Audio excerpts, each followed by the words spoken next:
Hey, Wanagi, c'est encore Big Mac. Bon, il y aura toujours des problèmes dans ce pays-là. Des problèmes qui ne finiront jamais. Pourquoi? Parce que l'ennemi connaît l'âme des Congolais très bien. L'ennemi est en train de, ce que les Anglais disent, to divert. Donc, c'est-à-dire de déplacer le sujet, déplacer les esprits des Congolais du sujet qui est très important, qui est la sécurité nationale.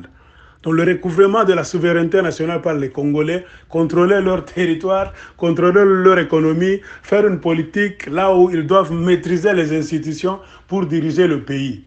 L'ennemi sait très bien qu'une fois que les Congolais se lancent sur ce chemin-là, donc qu'ils prennent conscience, ils vont lui arracher donc le morceau, donc la viande qu'il a déjà dans sa gueule. Et pour préserver cela, il faut créer ce qu'on appelle des divertissements. L'ennemi est en train de jeter non pas de la viande, mais des morceaux d'eau, les os, mais il ne faut pas. Mikoua. Et les Congolais sont en train de mordre. Et par la distraction, les os là-bas, il y a quoi? Il y a trop de dossiers. Ibrahim Kabila, Emmanuel Kabila, l'évêque Mukuna. Le problème de l'évêque Mukuna, ce n'est pas un problème capital. Un problème qui doit donc capturer l'attention de tous les Congolais. Non. Nous avons des grands problèmes qui ont toujours existé et qui existent encore. L'insécurité dans l'Est du Congo, il y a des viols, le pillage systématique des richesses, il y a maintenant le banditisme dans presque toutes les grandes villes de la République démocratique du Congo. Si nous voulons parler de Lubumbashi, Likasi, Kolwezi, Kinshasa, on entre, on vole tout ça. Et chaque fois que les Congolais se focalisent pour faire quelque chose, l'ennemi du Congo connaît bien que les Congolais aiment trop de distractions. Et il entre en danse en nous balançant le dossier de Ibrahim Kabila ou Emmanuel Kabila. Bon, on ne refuse pas. On peut amener ce dossier aujourd'hui. Kabila ne va rien changer, Joseph Kabila. Il a déjà fait beaucoup de mandats, il a terminé presque sa carrière. Il peut même continuer s'il le veut, si on ne l'arrête pas. Parce qu'avec l'imbécilité qui est au Congo, on peut le laisser continuer. Ce problème-là de qui est fils de Kabila, qui n'est pas fils de Kabila, il fallait commencer par là. Ou bien il fallait en tout cas s'y atteler il y a beaucoup d'années. Si on avait au Congo des juges, des avocats, des magistrats, des gens qui ont fait la loi, tout ce monde-là a laissé passer ces histoires-là comme ça. Et la justice, où vous voulez vous rendre, est dans les mains du même Kabila, avec qui vous êtes en train de contester donc la filiation à Laurent Désiré Kabila. Et le soi-disant Ibrahim Kabila, Emmanuel Kabila. Donc, il fallait qu'ils mettent ces histoires là-bas. Ça doit d'abord commencer en famille. Ça doit commencer dans la famille Kabila. Kabila a ses grandes sœurs, le feu Kabila, Laurent Désiré Kabila. Il y a la famille de Kabila, à Lubumbashi. Le gros de sa famille se trouvait, ou bien se trouve encore à Lubumbashi. Pourquoi est-ce que les grandes personnes ne se mettent pas là, ne s'assoient pas avec ces jeunes, Ibrahim et Emmanuel, pour mettre le dossier sur la table? C'est là où se trouve le problème. Et aujourd'hui, il y a eu des vidéos. Il y a un certain papa qui s'est présenté, que Emmanuel, ce n'est pas un Kabila. C'est un enfant, oui, qui a eu le privilège de jouer avec les enfants de la famille Kabila. Et il a voulu profiter de cette histoire là-bas pour se faire passer pour un Kabila. On a vu son père, Constantin. Il a dit que ce Kabila-là, cet Emmanuel-là s'appelle Emmanuel Kabamba, il était né Kisenge Manganese, ouais. Donc c'est toujours des distractions. Moi j'appelle ça des distractions. Ce sont des sujets qui ne sont pas trop importants aujourd'hui, qui ne peuvent pas capturer notre attention pour nous distraire. Non. Focalisons notre attention à autre chose. Le pays va mal.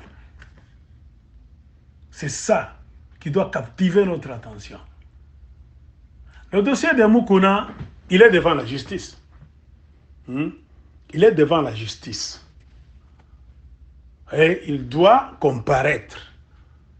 Puisqu'il y a des choses que nous devons savoir sur Mukuna. quelle relation donc lie ce Mukuna-là avec la Mami Chibola? Est-ce vrai que Mami Chibola était la femme de Kancha, le feu Kancha qui était le prophète de Mukuna? Nous devons le savoir. L'enfant, Mami Chibola, est-ce vraiment l'enfant de feu Kancha? Est-ce que Kancha avait pris en mariage la Mami Chibola? Est-ce vrai? Est-ce que le problème de la parcelle dont parle la Mami Chibola, est-ce un vrai problème? Est-ce que Mukuna a les documents parcellaires? Puisqu'il y a encore d'autres personnes qui sont sorties, des grandes filles, soit disant que ce sont des filles qui sont aussi des enfants, au même Kancha. Ils disent ne pas connaître la Mami Chibola là-bas, ne pas connaître qu'ils ont un frère. Donc en dehors de leur foyer. Tout ça sont des problèmes qu'il faut mettre sur la table. Et quel rôle jouait Mukuna dans tout ça en tant qu'homme de Dieu? Il faut qu'on le sache. Et puisqu'on a dit qu'il y a eu des négociations 2 ou 3 fois, donc la Mami Chibola a essayé de négocier avec Mukuna devant des autorités. Et dernièrement, on a même cité le nom de... c'est qui? Le papa aux cheveux pointus là-bas comme un pont. Olengankoy.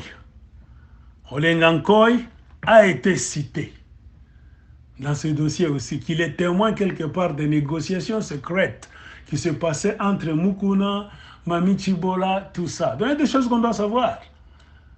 Il y a un garçon vivant aux États-Unis qui est aussi intervenu, disant qu'il avait pris Mami Chibola en mariage, à distance là-bas, qu'il avait rencontré sur Facebook. Il a envoyé de l'argent, blablabla, pour amener Mami, et Mami a bouffé cet argent, et elle a coupé la corde.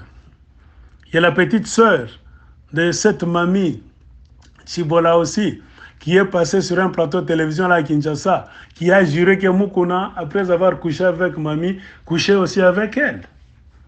Vous voyez, des choses qui doivent attirer l'attention des Congolais, c'est d'abord ça. Il y a aussi une audio qui a circulé récemment, dans laquelle une femme qui se présentait comme la grande sœur de Mami Chibola parlait aussi. Donc selon la femme là, la Mami Chibola c'est une aventurière. L'enfant que Chibola a, c'est l'enfant d'un autre mec. Donc un mec de leur famille. Et Mami Chibola, ce qu'elle est en train de faire, selon l'audio, ce que disait la soi-disant grande sœur de Mami Chibola, dans cet audio-là, je veux dire, ce sont des aventures, ce que la Mami est en train de faire. La famille lui a dit d'arrêter ça, mais Mami est en train de faire cela parce qu'elle s'est trompée dans un mouvement de mafia avec les gens du FCC, les gens qui sont au pouvoir. Donc la Mami Chibola est en train d'être utilisée donc, comme une arme pour faire tomber certaines têtes, parmi lesquelles Pascal Mukuna. Donc la conversation dans cet audio-là définit clairement que l'enfant, Mami Chibola, n'est pas l'enfant de feu Kancha, le prophète, c'est l'enfant d'un autre mec de leur famille. Et les histoires que Mami raconte, c'est autre chose. Mami, c'est une aventurière. Même ses sœurs la petite sœur à Mami, c'est une aventurière aussi. Donc ce sont des gens qui se sont retrouvés dans une sorte d'imbroglio là-bas, donc dans lequel Pasteur Mukuna s'est retrouvé aussi. Pourquoi? Parce qu'il voulait jouer avec les filles. L'influence qu'il avait, donc la posture qu'il avait, je parle au président, Meresoa Kingakati, tout ça, Mukuna a profité de cette stature pour faire aussi des choses. Parce que vous savez ce qui se passe au Congo. Pourquoi le Congo est dans le pétrin aujourd'hui? Parce que les Congolais ne savent pas jouer leur rôle. Qu'ils soient politiciens, hommes de Dieu, professeurs, tous. On semble oublier le rôle qui doit accompagner nos titres pour amener le pays à être respecté pour développer le pays. Et c'est ça le grand problème qu'on a au Congo. Moukouna s'est retrouvé dans des pétrins là-bas et c'est à lui d'expliquer. Aujourd'hui, il est en prison, il y a une audio. On dit que c'est Moukouna qui est en train de parler. Il dit qu'il y a des gens qui veulent ouvrir sa porte entre 2 heures du matin pour lui faire du mal. Mais il y a des gardes là-bas. À la prison, il y a des gardes. Et on dit nous sommes dans un état de droit. Ça, c'est un dossier que le directeur de la prison doit prendre avec du sérieux. Il doit donner le rapport au ministère. Ce n'est pas de l'intérieur qui doit aussi donner le rapport au président de la République, qui est Félix Tshilombo. Et pourquoi ça? Parce que Moukouna, dans son combat, quand vous remarquez très bien, Moukouna ne combattait pas Joseph Kabila dans le passé. Pourquoi? Parce qu'elle avait trouvé un trou pour aller aussi bouffer l'argent. Il y a eu ce qu'on a appelé, à la fin de 2018, après les élections, la mafia là. S'il y a des gens qui ont accepté cette mafia, qui ont embrassé cela, et qui nous ont même dit en face que c'est la volonté de Dieu, qui sont allés même prier pour Félix Tshisekedi, quand nous disions que ça c'est la mafia, un vrai homme de Dieu ne peut pas aller poser ses mains sur Félix Tshisekedi, ne peut pas fourrer son nez dans ces histoires, parce que c'est la mafia, ça n'a rien à voir avec Dieu. Ils nous ont prêché que c'est la volonté de Dieu, tout pouvoir vient de Dieu, oh tout ça, rien ne peut avoir si Dieu ne le décide, tout ça. Alors aujourd'hui, quand vous commencez à pleurer, quand Moukouna maintenant veut changer son fusil d'épaule, c'est pourquoi moi je dis Moukouna ne combat pas pour le Congo. Moukouna croyait que, ou bien je ne sais pas, par fanatisme, ou bien ce sont des gens qui sont tellement, on peut donc les tromper facilement, qui sont naïfs. Ils croyaient que ce que Félix Tshisekedi présentait là avec Kabila, c'était un événement historique dans l'histoire du Congo. Non, nous on a regardé cette histoire. On a vu que ça sentait la magouille, ça sentait le soufre, ça sentait le caca. Et ça allait amener le Congo dans des problèmes. Certains d'entre nous, on savait ça déjà. Parce qu'on connaît le modus operandi de ces gens-là. Kabila, c'est le Rwanda, c'est l'Ouganda, on ne cessera de vous dire. Ces gens-là sont de mauvais. Il ne fallait pas laisser ces gens-là au pouvoir, il fallait le faire partir. Moukouna travaille là-bas, il a battu campagne pour le dauphin de Joseph Kabila, Emmanuel Shadari. Et maintenant que les choses sont devenues ce qu'elles sont devenues aujourd'hui, Tshisekedi, Félix est devenu président, entre guillemets, Moukouna applaudit. Mais il s'est rendu compte que Félix Tshisekedi n'a pas de pouvoir. Pour que lui, Moukouna, puisse avoir accès à la présidence, bénéficier de certaines histoires, il a vu que Félix n'a rien et c'est toujours Joseph Kabila qui domine. Quand il s'est rendu compte avec un plus grand retard, c'est-à-dire il se bat pour lui, pour se positionner, pour ses intérêts. C'est pour cela qu'il a commencé maintenant à attaquer Kabila, malgré tout le bien, entre guillemets, que Kabila a fait à Moukouna. C'est-à-dire en volant l'argent du trésor public pour donner à Moukouna. Moukouna, c'était un familier de Kingakati.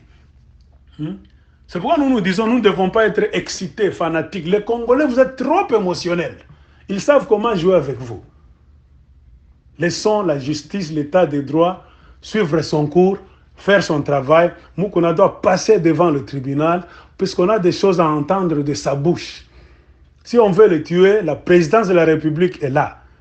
Si Félix Tshisekedi a vraiment le pouvoir, même dans leur coalition, quand même, si j'étais Félix, j'allais me lever pour dire même à Joseph Kabila, pardon, dis à tes hommes, si c'est eux qui veulent terroriser, tuer Moukouna, d'arrêter un peu leur magouille là-bas, leur terrorisme, que Moukouna soit en paix. Félix a le pouvoir. Il a le pouvoir, il peut le faire. Si du moins, pouvoir entre guillemets, il a la présidence, il peut le faire. Est-ce que pourquoi il ne le fait pas? C'est aussi là se trouve le grand problème. Moukouna a commencé à se battre, à pleurer, à combattre depuis longtemps. Moukouna, il se battait pour Félix Tshisekedi. On le malmène. Si aujourd'hui Moukouna est malmené, c'est parce qu'il se bat pour Félix Tshisekedi, non pas pour tous les Congolais. Non. Et Félix Tshisekedi, l'homme pour qui Moukouna se bat, il est calme là-bas. Moukouna a essayé de dire des choses. Pourquoi? Parce qu'il était dans l'illusion, croyant que Félix Tshisekedi a le pouvoir. Il s'est retrouvé là, lui-même, hein, en train de se battre lui-même là-bas, sans soutien, sans couverture, sans parapluie. Et c'est ce qui lui a créé des problèmes. Puisque si vous suivez très bien ses paroles, à un moment donné, il a dit que notre frère Félix Tshisekedi ne fait rien, il n'a pas de pouvoir, donc Tshisekedi doit faire quelque chose, Félix doit faire quelque chose. Chose que nous savons déjà et nous sommes en train de vous dire et nous vous le dirons toujours. Tout ça, ce sont des distractions. On ne récolte que ce qu'on a semé, ce qu'on a planté.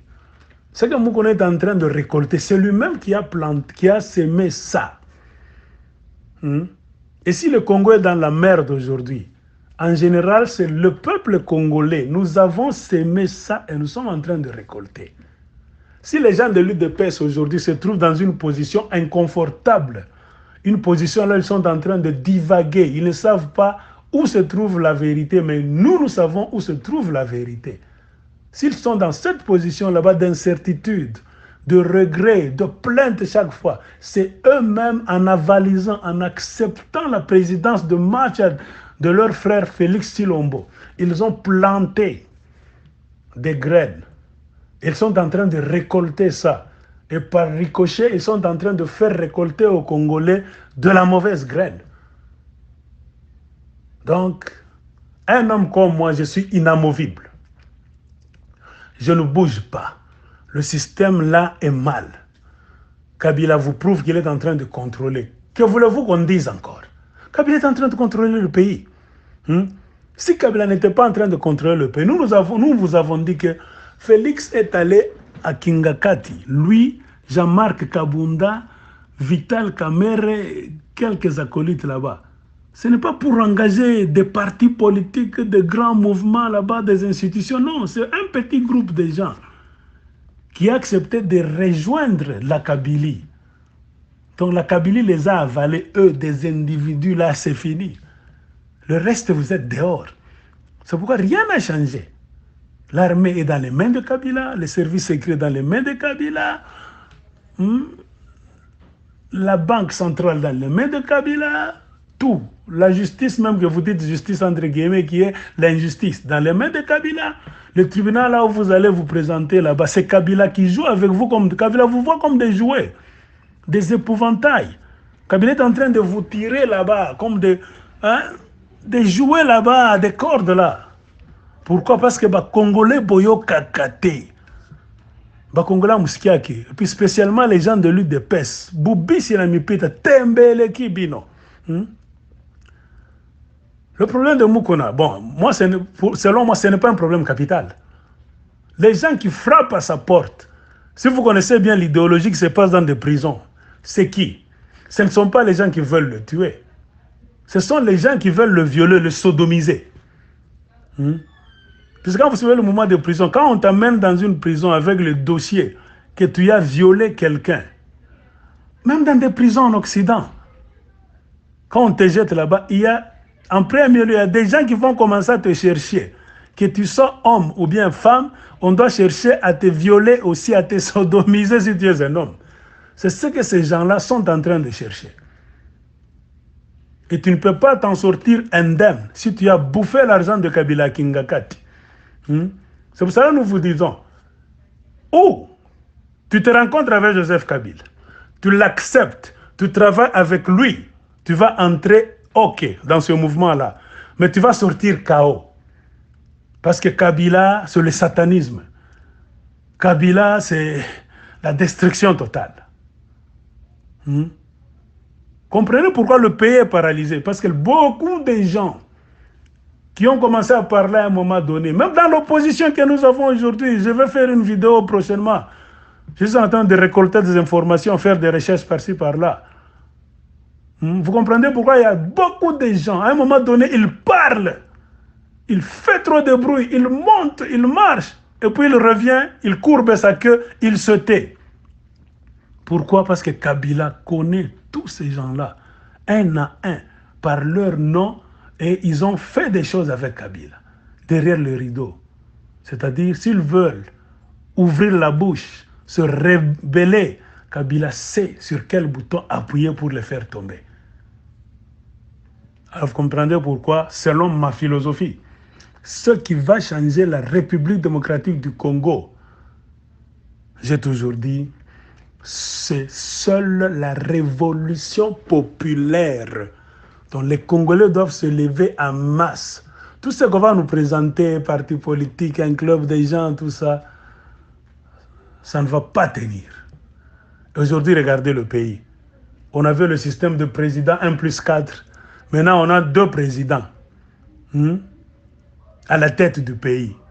Un vrai et un faux. On a un président virtuel et un président réel. Oh, c'est comme ça. Matière à réflexion. Pensez très bien. Bye bye.